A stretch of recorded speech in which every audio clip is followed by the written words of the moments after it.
Hey, I thought I'd talk for a few minutes about bar blocking.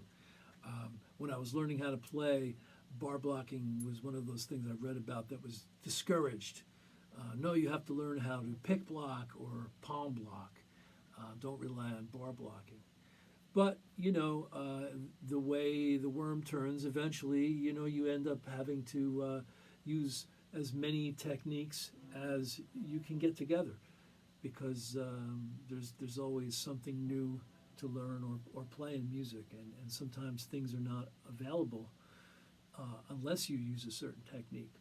So since I've been developing this technique and incorporating bar blocking, I've noticed like some pretty radical changes in my playing, and it excites me because it takes me closer to, I think, where I originally wanted to be when I started playing as a guitarist. I'm kind of like meeting myself at that point all over again, 20 years later. So, but anyway, to talk about bar blocking, it's crucial to being able to play certain types of sweep picking and things like that, harp picking as I call it, using the bar, moving the bar, mimicking what the picking hand is doing, because there has to be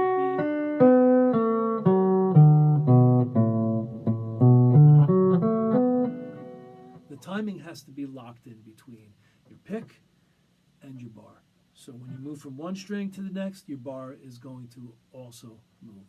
So, and that is something that we really work on, because eventually we're not just going to do it straight across the strings, but we're going to do it up and down the neck too, which is even more difficult. But it takes time to develop these techniques.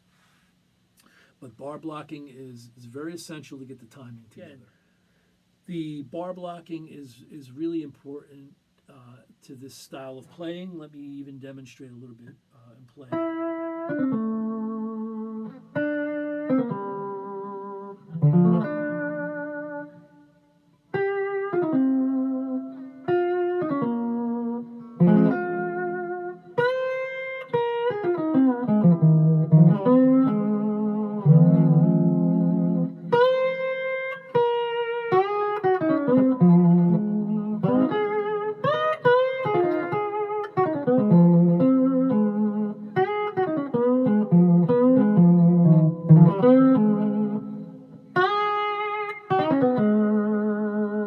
The thing I like about the descending runs is that they're a little easier to pull off, which is cool, but there's like, because of the pulling off nature, and you're really only able to do a little bit of blocking with your middle finger behind the bar, you tend to hear a little bit of like this fairy dust, these harmonics that sort of ring out. It actually sounds, it may sound annoying if you're sitting there playing by yourself and that's all you hear, but in the context of hearing with music, sometimes, like I said, it could be like a cool little fairy dust that's sprinkled on the playing. So I kind of like that. But ascending, you're not worried about that blocking so much, but it is very difficult to do ascending because you're trying not to let the most common thing that happens when you're ascending is the notes will bleed into each other.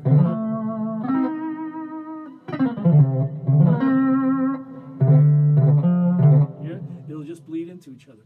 Whereas where you're descending, you're pulling off.